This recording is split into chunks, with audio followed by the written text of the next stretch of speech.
Going Show on Facebook. It's all over. You can go on my personal site. You can go on our many shows and our many staff members page. Again, we're live feed on Facebook. So I want to thank our team. I want to thank our staff. We did a lot of work today to get here today. I want to thank the establishment of CSI, which is our Studio B, fully accessible. We have a wonderful show today. Before we do that, I want to tell our audience members and our viewers watching worldwide on Roku TV what we're all about, but let's introduce who we're going to have on the show today. We're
Frankie with New Bandage Technology, and we're here today in Boca Raton, Florida with Willie Snead IV, number 83 from the New Orleans Saints, wide receiver. And Willie bruised his knee and sprained his knee about, what, 4 weeks ago? Yeah, 3 weeks ago. You've tried our new bandage, our high impact bandage here recently over the last few days. And your first impressions? First putting it on, I just felt the automatic support that I was looking for. I know when I take my knee, I had support, but I didn't have mobility, and that was the problem. So, like right when I put this on, I felt the mobility, I felt the support all in one. And that's really what I needed for my knee at the time. Now that you've introduced me to the new bandage, it's like, I want to wear this all the time. So, I mean, even with the different versions, you got the heavy duty with the padded, you got the light finesse, and you got the change up. It's like, it's all good, and it's a really good product. With new bandage, there are no pressure points. There are no long taping sessions. It's an easy on and an easy off, and you can adjust it easy. You can place it exactly where you want, so you got the ultimate comfort and support.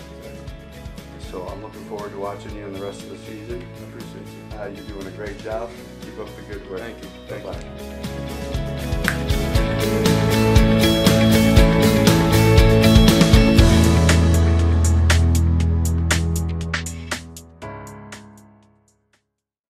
Life has a way of throwing you curveballs. Sometimes you're lucky enough to see it coming. Other times it just hauls off and hits you in the face without warning. When my second child was born and turned out to be special needs, that was a curveball that neither my first wife nor I saw coming.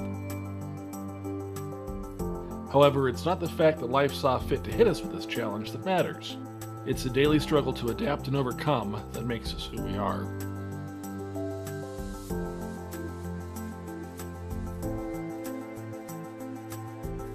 Being both a blended family and one with a special needs child definitely makes some days a real challenge to navigate successfully. It takes a full measure of teamwork from everyone involved to make the family work.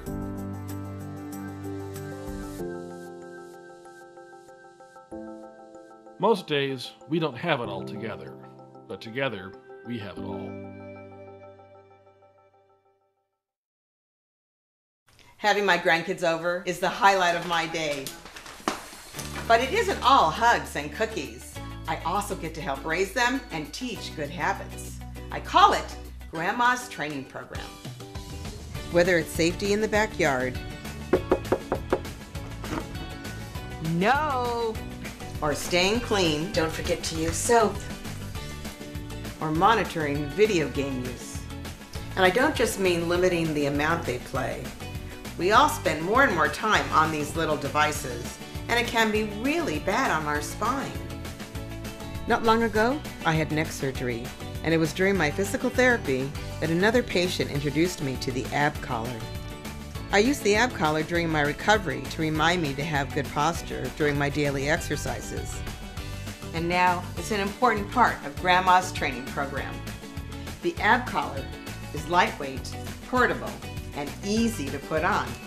But best of all, it serves as a great training tool to teach the boys how they're supposed to sit while playing their video games. And now I hardly ever have to remind them at all. I want to help my grandsons grow up healthy and strong and make good decisions.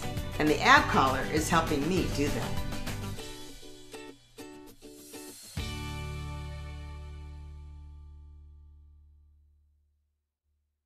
Welcome back to the News Hour. I'm your anchor, Jay Stoyan. We just give a little synopsis of who we are, what we do, where we're going. Again, we're the Disability Channel, a channel by and for persons with disabilities, showcasing abilities on TV, the world's only inclusive television channel, and we are very proud of that opportunity. So, without further ado, I'd like to introduce our first guest, the president from the Ontario Autism Coalition, Bruce McIntosh. Bruce, thanks for being on the show today. Thanks for having me. Very much appreciative. I know you have a busy schedule, so I know you're busy today, so I really appreciate taking the time out.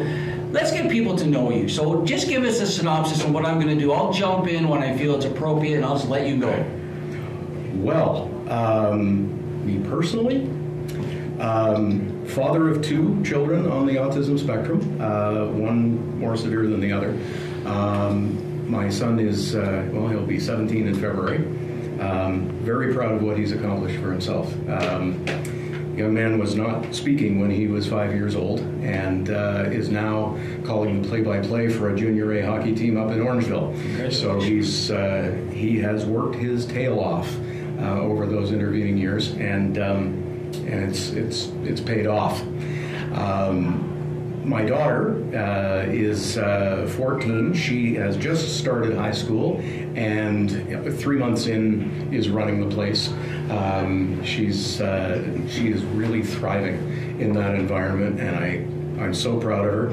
She is much better able than my son to function in that sort of mainstream environment, although, you know, they are now both in mainstream high schools and both doing very well. So wonderful. Can you tell our audience members, because I'm sure a lot of people still don't know what autism is. So tell us what it is, and then I'll just sort of jump in and ask you some add-on questions. Okay, sure. Well, it's a neurological disorder, and it is characterized by deficits in each of 3 areas: communication, behavior, and social skills. And these can manifest themselves in a variety of different ways. And we often hear about so-called low functioning, high functioning. I'm not a big fan of those terms personally. A lot of these things are individual preferences, but I have a sister-in-law who's at what people would call the high functioning end of things. But the way that she says it, she says, well, you may experience my autism mildly, but I don't. And I think that's an important thing for us to remember, because people with challenges, that is their life. And we have to be respectful of that. And I just think sometimes that talking about high functioning, in a way, it kind of diminishes the seriousness of that challenge. So I try to stay away from those terms. Okay. But in any case, those are the 3 areas of deficit. Now, sometimes you hear about Asperger's syndrome. This is sort of a subset of autism. It's a spectrum disorder. And so people who don't have the same communication challenges as others on the spectrum, but still experience the social issues and the behavioral issues, that's Asperger's. Okay. So in varying combinations, one will hear, you know, other issues along that spectrum. That is great information. That's great information right there. Like the way you sort of separated the 2 a little bit. And a lot of people, no one would know that, right? Not many people. Absolutely.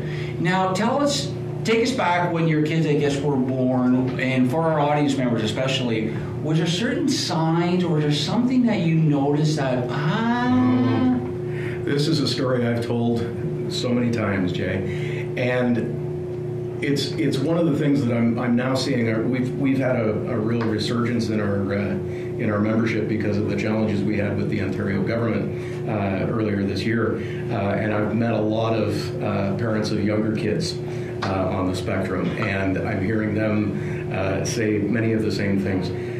My son, our first child, I didn't have enough of the context to really understand that he was having challenges.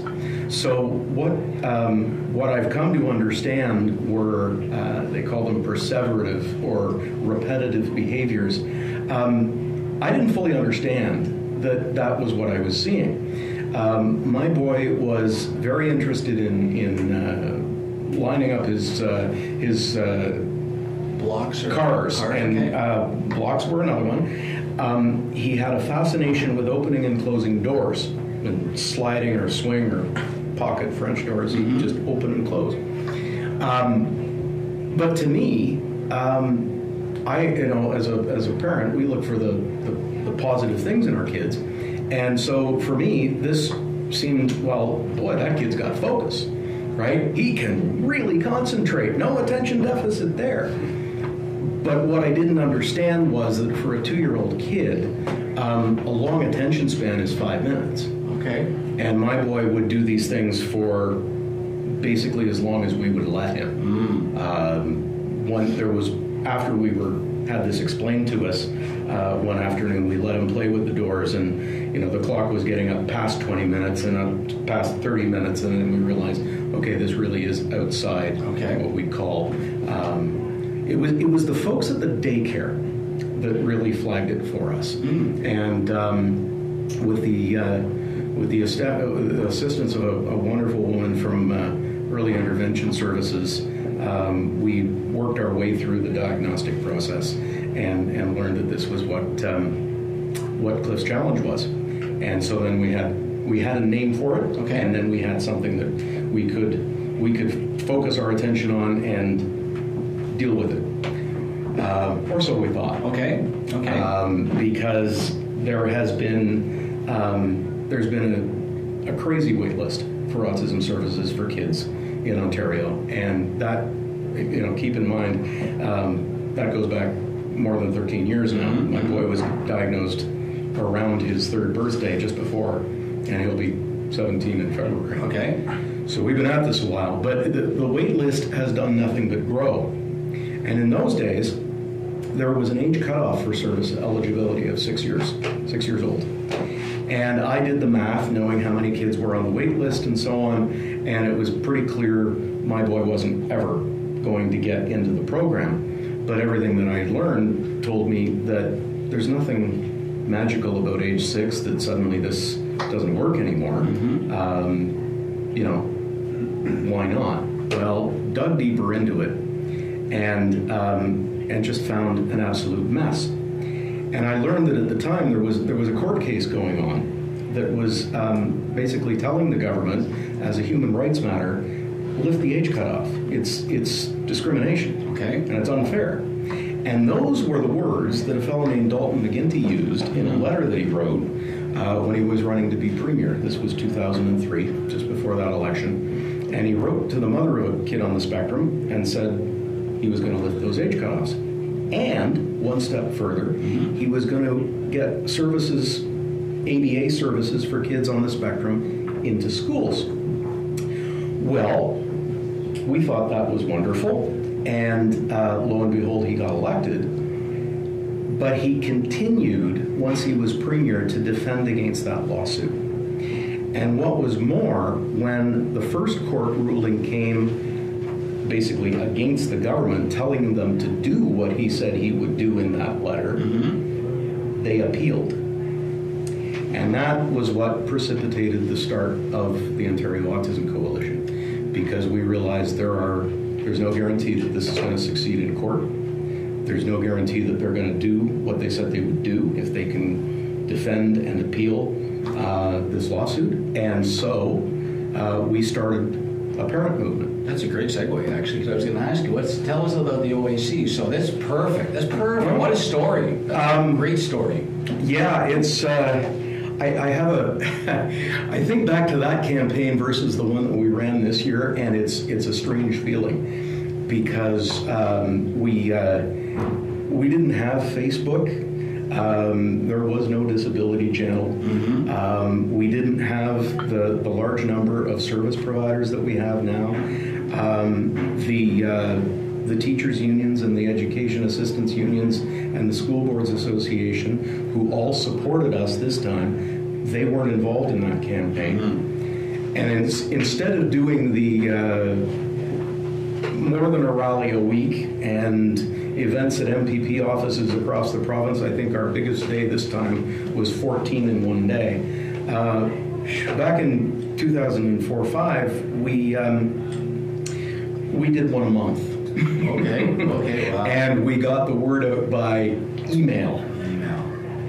And that was just so very different. And we built up that email list as we went along. We'd get people to sign in at each rally. And by the time the thing was said and done, after 2 years of it, when they finally agreed, okay, the age cutoff is gone, we're uncle. Yeah, uncle, exactly.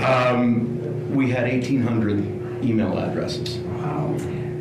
This year, we shrunk somewhat. We were probably down to about, I don't know, maybe 900 or 1,000. active addresses. Excuse me. And but this time, the Facebook group, it's about 2,400 people right now. That all happened in the space of about 3 weeks. Wow. It just exploded. There's no other word. Now, the people on your Facebook, do you think they all of them have skin in the game, meaning do they all have family members who have some form of autism, or do you think they're mostly that, but all just and supporters too? Yes, the only, I suppose it's a different sort of skin in the game. There are an awful lot of service providers now that are supporting us. Oh, okay. So PSWs or sort of? Well, people that practice the science of ABA. Okay. Either as instructor therapists or psychologists or board certified behavior analysts. That's an asset that we didn't have the first time around. But and one of the best things about it is we've got a sizable contingent of people who are on the spectrum themselves. And that's something that we've really focused on. There have been complaints about other advocacy organizations that they don't adequately involve people who have autism. We're trying very hard to not be them. Right now, we're here with President of Ontario Autism Coalition, Bruce McIntosh. You can check us out right now, live feed on Facebook. Check out Bruce. He's given us some wonderful information. I wanted to ask you now, for the people that are watching us now and are finding out for the first time about the OAC, right? Yep. Ontario Autism Coalition. Tell us a little bit, in a nutshell, what your focus is with that and how people can get involved and the benefits of getting involved and supporting it. Well, the benefit is that there is strength in numbers. Simple as that. More of us. We are an aggressively political advocacy group. In fact, to the point where when we incorporated a few years ago, we didn't register as a charity because charities have limitations on the amount of political action they can do. We are a nonprofit, and there's a huge difference. Now, in contributions, we can't offer a tax receipt, but it gives us a lot more latitude. Okay. And it's that aggression that, frankly, gets the message across. And how has the bridge been gapping with the politicians? Well, I describe it as front yard, backyard. There's an old saying in politics that politicians see the light when they feel the heat. So we're out there in the front yard with pitchforks and torches and the occasional sword or pickaxe, and we holler, we get media attention, we basically make noise until they can't ignore us. Mm-hmm. But at the same time, that earns you considerable respect. And so we have those quiet conversations under an umbrella out in the backyard to say, all right, how do we really fix this? And by and large, we make progress. Politics is a slow process. Nothing happens quickly. What do you think they're missing? Is it awareness? Is it education? Is it a little bit of both? Is it just scheduling? What is it that they think that they're missing that we're offering? To be quite honest, these decisions come down to political will. Okay. Honest to goodness. We live in a province that has a $200 billion budget. There's money to be had. Okay. The job of government, one of the jobs of government, is to choose how to spend it.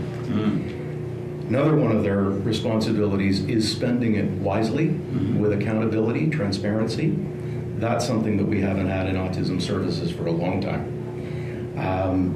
But they decided this year that they would not just spend a whole bunch of money, but they would try and make that money go a little bit farther by kicking kids 5 and older out of service or off the wait list.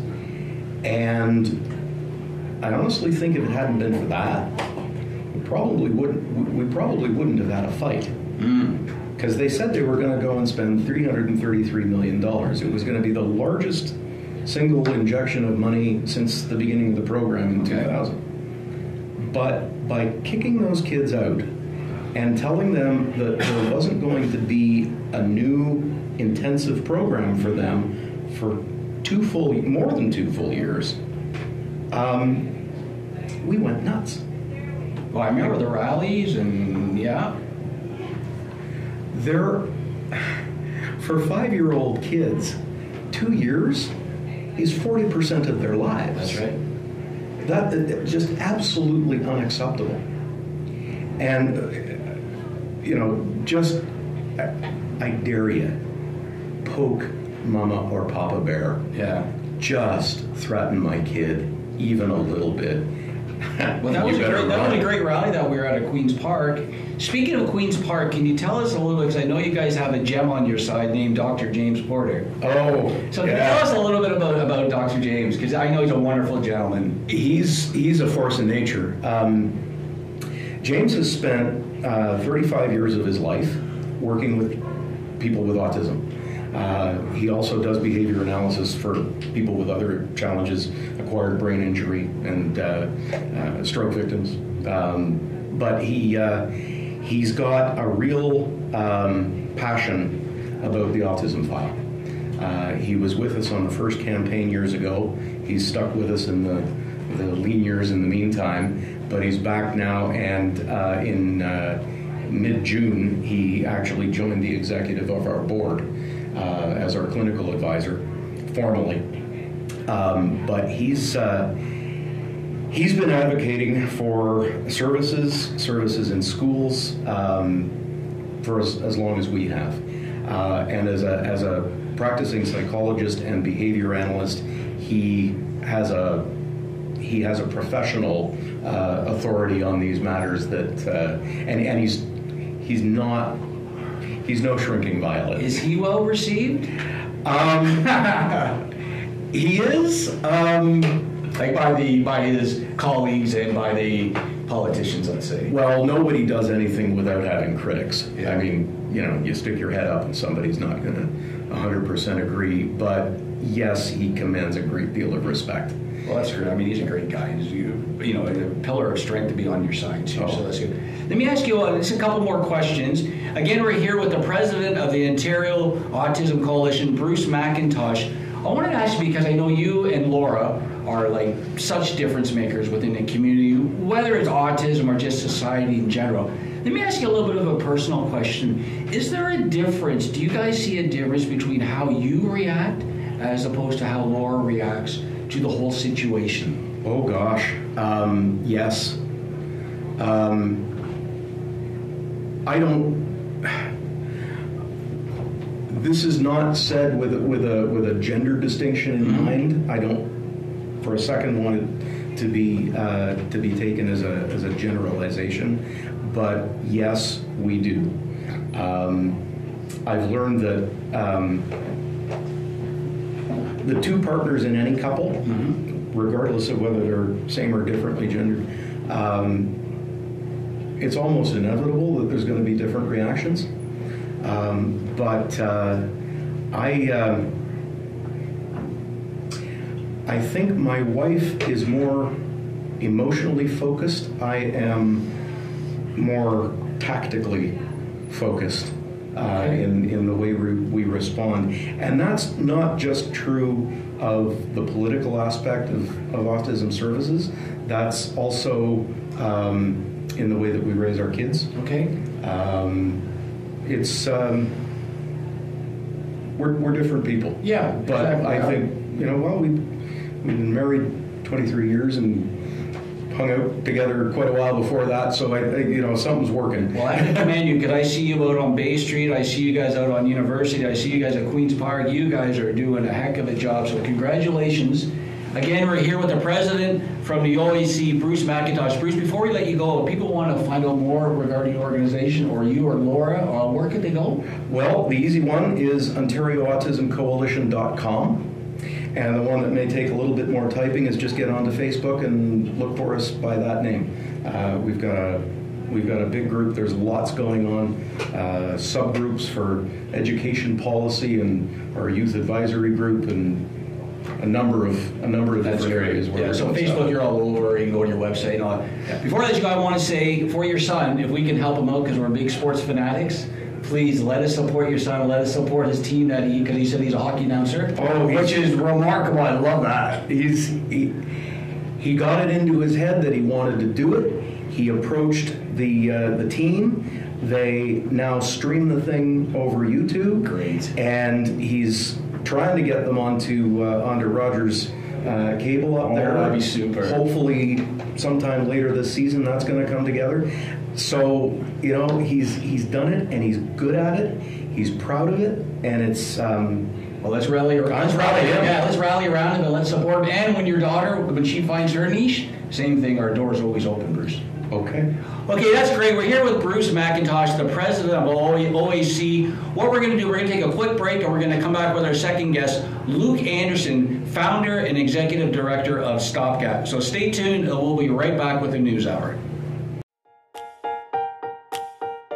Hello, I'm Lawrence with New Bandage Technology, and we're here with Brian.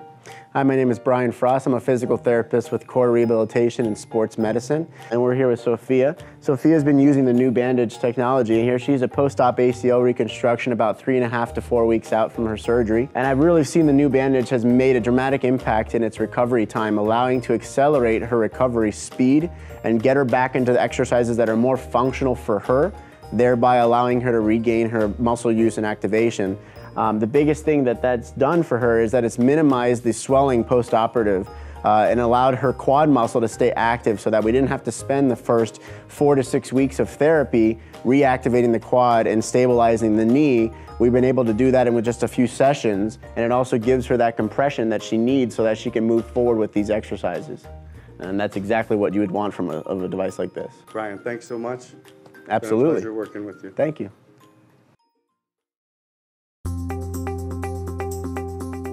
I think it's important to be a part of an organization that also will support you in your education as well as in the community. OPSWA advocate helping PSW. They OPSWA help voice out the voice of the PSW to be heard all over Canada. Now they're talking about different things that can help us PSWs, like autism and Asperger's. This is new education that we need, that we don't get in school as a PSW. The conference is helping me today by teaching me about all the other programs offered to PSWs and through OPSWA that I had no idea about before, and all the other programs that I could specialize in or that could help me in my field after this. My name is Miranda Ferrier, and I'm the president of the Ontario Personal Support Worker Association, and we want to invite you to come out to our conference. At our conference, we celebrate personal support workers, and we understand how important you are to the healthcare field. So come out and join us. You're going to have a great time.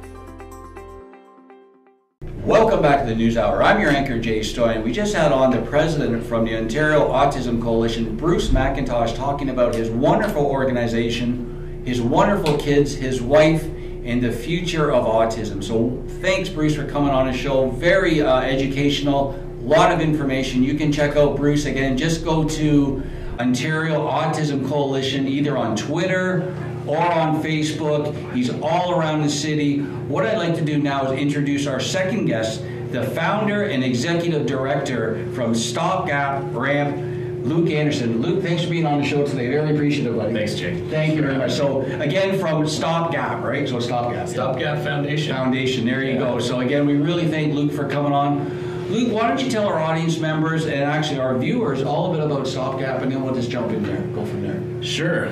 Well, I'll go right back to the beginning. Please. I was at one time a very passionate athlete. That's how I identified myself.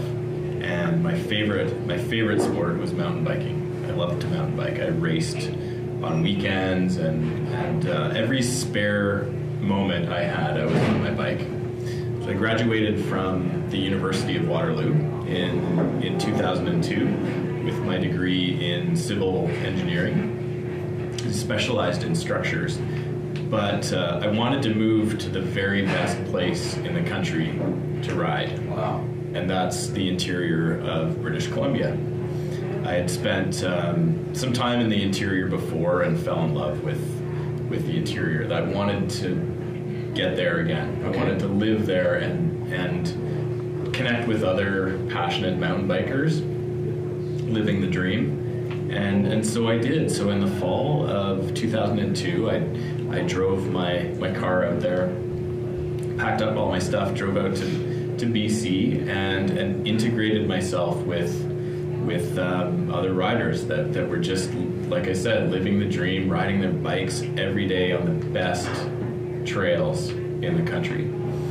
So it was late in the riding season in October of 2002. Mm-hmm. I was riding with my good friend Johnny. We'd been riding all summer that year together and filming each other riding some of the more tricky technical trails. And we'd heard about this trail that involved clearing a big 25-foot gap. So 25 feet, that's about the width, well, maybe twice the width of this room. Mm-hmm. Big gap. And so we found the trail, we found the gap in that segment of the trail, and I filmed Johnny jumping the gap. Okay. And he did. Cleared it, we celebrated, it was just so exhilarating. We were pumped, and so I passed the camera to him and thought that this was my opportunity to do the same thing. You know, we celebrated a really exciting moment, and that's what adrenaline sports are all about. Right, raising the bar and taking on the next risky maneuver to get that adrenaline rush. So I passed the camera to Johnny, he got set up, and I did my run-ins and made sure that I was in the right speed and made sure that everything felt right, mm-hmm. and it did. But you know what? When I left that takeoff platform, I essentially left my life as I knew it. I didn't make the landing. I crashed. I flew over the handlebars and landed headfirst, breaking a couple vertebrae in my upper spine, causing a spinal cord injury. So yeah, in a split second, I was all of a sudden introduced to a world that's not well suited for someone that uses a wheelchair. Wow. And how old were you? I was 24. 24. Yeah. So over time, getting used to a new way of life became easier, but it took a long time. I'm still trying to get used to navigating this world with the mobility aid. But I put out some resumes, and I wanted to find work as a structural engineer here in Toronto. And you know what? I got a great job with a firm downtown. And great firm, but there was one problem. The building that the office was in had 3 steps to get in. So 3 steps that separated the sidewalk level from the elevator lobby level. So every day I needed to rely on a coworker to help set up this ramp, this big heavy aluminum folding ramp. Coming and going, this ramp had to be set up in order for me to gain access to the building. So just imagine what that would be like for a second. Just think about what that would do to your spontaneity and your independence to come and go. So 8 years I dealt with that. Wow, 8 years. 8 years I dealt with that. So my frustration with that issue combined with the frustrating situation of encountering a stepped entryway, since I needed to use a wheelchair, mm-hmm. just made my frustration boil over. You know, when that ramp was out, parents pushing strollers loved using it. Mm-hmm. Delivery people loved using the ramp, and you know, I was also noticing that new buildings being constructed were being built with steps, with stepped entryways. And you know, I wanted people to start realizing these issues. I wanted people to start talking about how important it is for all of us to have equal access. We have a human right here in Canada to equal access. Around the same time, I noticed that there were all these brightly painted bicycles locked up around the city.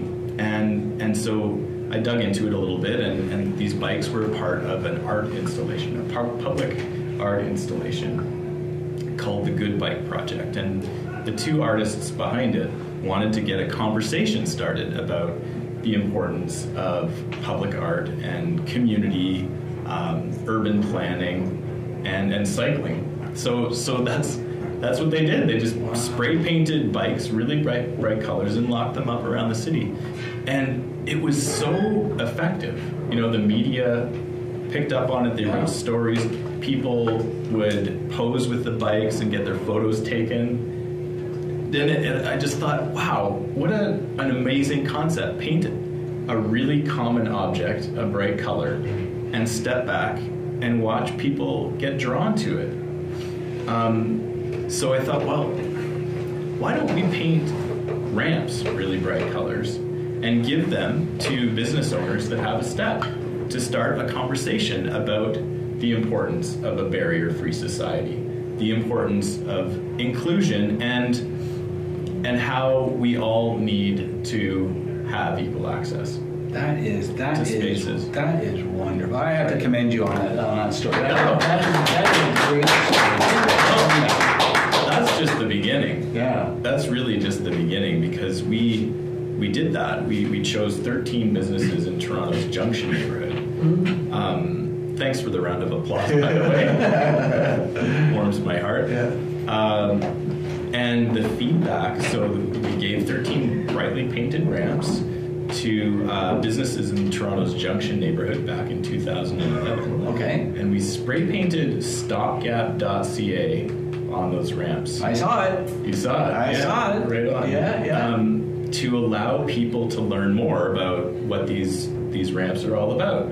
So we had a really simple website at the time that just explained what these ramps are doing.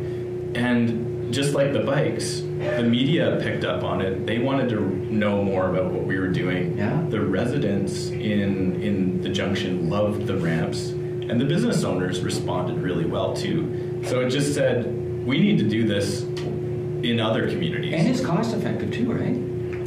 Oh yeah. Yeah, like it's, you don't have to, like you said, with the way the new buildings are being built with the ramp. Well, this, in case you didn't, this is really not that expensive to have a ramp. We've developed, over time, we've developed two programs. We've got a community ramp project that relies on volunteer effort and building material donations that essentially make it free for a business owner to be involved. Yeah. So with those two elements in place, with volunteer help and building material donations, we can offer a ramp to a business owner for free. But that takes time, and we've developed the tools, so the resources, to allow anybody to do this. No matter where you live, you can contact us and we'll send you the toolkit that explains how the project is to be run. This is great. Yeah, and so consequently, we've got over 40 communities participating right across the country. With I think we now have more than 1,300 ramps from coast to coast. So from coast to coast. From Halifax and Charlottetown on the east coast to Richmond and Prince George on the west coast. And how many, like just in Toronto alone? Like I see quite a few. We probably got close to 700 now, if not more, in Toronto in the GTA. Now, do you make different levels? Like, are they like? Cause I see the ramp. See the one that's beside our studio, the hat store, right? Has it right? I think. Now that's and Computer Canada. Now they're a ramp like say like this big. Do you have? Is there different variations of angles for ramps? They're all the same angle, but every single step is unique. And the sidewalk in front of every single step is typically unique as well. So we have to customize each ramp to properly suit its location. Yeah, so again, we've developed the resources to allow anyone to plug in the step heights, left and right side, into the spreadsheet, and it spits out all the measurements and materials that that are required to build the ramp. So this must keep you obviously pretty busy, right? It has Take been. us through a day of life in Luke. So we're here with Luke Anderson. He is the founder and executive director of StopGap Foundation. We're just talking about his life. He was kind enough to share, I guess, his experience, his attachment to the disability community, and what has come out of it is an amazing company called StopGap. So take us through a day of a life of Luke. Well, I left my engineering job 2 years ago, almost 2 years ago now, and I became a member of the Center for Social Innovation, one of the locations of which we're at right here. So that was a game changer for me. I realized that, wow, this project is becoming very important, and I can't balance my day job with this project on the weekends and evenings. So I took a leap of faith, and I left my job, became a member at the Center for Social Innovation, and was enrolled in their Agents of Change program last year, which was an accelerator program for social innovators, and it has accelerated our organization to a level that I had never imagined. Speak a little bit about this experience in here, because I know you're a member, and like you said, they've helped you out so much to boost your company, show awareness and support you. So tell us how, again, like you're saying, I shouldn't have cut you off, but the way you were saying, the way it improved your life, improved the company, these people have been supportive, because I bet you a lot of people don't know about this place. It's an incredible organization, and it's one of its core values is to help make this world a better place. So there's all kinds of different organizations here, people and organizations with a common goal of working together, sharing resources and space. So and good coffee, that helps. Yeah, that always helps. To work towards solving problems that face all of us, and it has been an incredible experience to be a part of this community and work on, like I said, what has become a very important project, not just here in Ontario, but right across the country. And this issue with barriers, specifically the single-stepped entryways, exists all around the world. Can you tell us a little bit about your vision and what's up for the future? Because obviously I can see the gleam in your eye, like we're just getting started. We are, and the ramps are just a starting point. We're, like the pun that you dropped earlier, we're ramping up for further conversation. We can remove barriers right now simply by using language that puts the person first and then their disability. By referring to the person first, we empower someone to help them reach their full potential. And so these ramps are not only getting people in the door, but they're also creating a broader conversation about the importance of inclusion and empowerment. We can use symbolism that puts the person first as well. We're all familiar with that existing wheelchair access symbol, right? And if you just imagine that symbol for a second, your eye is drawn to a chair and not the person. There's a proposed wheelchair access symbol, one that's included in all the wayfinding here at CSI, where it's a much more active symbol, where your eye is drawn to the person, and then the chair is sort of in the background. Which way it should be. Exactly, the person first. And we believe that using this empowering language and symbolism will help pave the way for someone to reach their full potential. And one day we'd like to see that word disability not even be in common language. Yeah. We would like to one day have people realize that it's not us that have disabilities, but it's the places that we live, work, and play in that are disabling. That's a great way to finish off the interview, Luke. I really appreciate you coming on today. Before we do let you go, if people want to find out more information on StopGap, where could they go? Yeah, so you can find us on Twitter at StopGap Ramp, Facebook, StopGap Foundation, and our website, stopgap.ca. We run on donations, so every dollar goes to help further our awareness-raising initiatives right across the country. That's great. Well, we'd like to welcome you to the family, and if we can help you out in any way, we will 100%. We really appreciate it. Thank you. Again, we're here with the President and Executive Director of StopGap, Luke Anderson. Big round of applause for Luke. We really thank you for coming. Appreciate it. I think what we're going to do, we're going to take a quick break. I'm going to come back and just say our final notes. I really appreciate all the students, audience members, the viewers out there, our Facebook fans. Stay tuned. We'll be right back with the News Hour.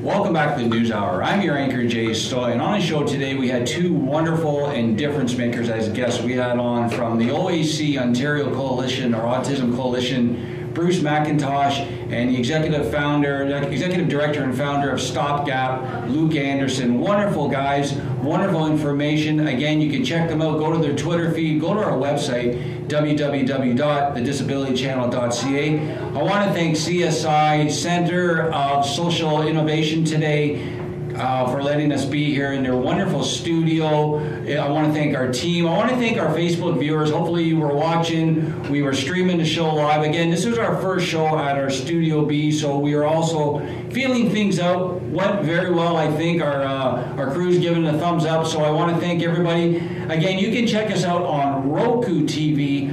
It's a free worldwide subscription. There's more than 10 million subscribers, and we want you all. So we want all the subscribers to subscribe to Roku. You can also check us out on Comcast down in the US and watch for our channel to be on major networks here in Canada. I want to thank everybody again for tuning in today. I'm your anchor, Jay Stoy, and we'll see you next time on the News Hour.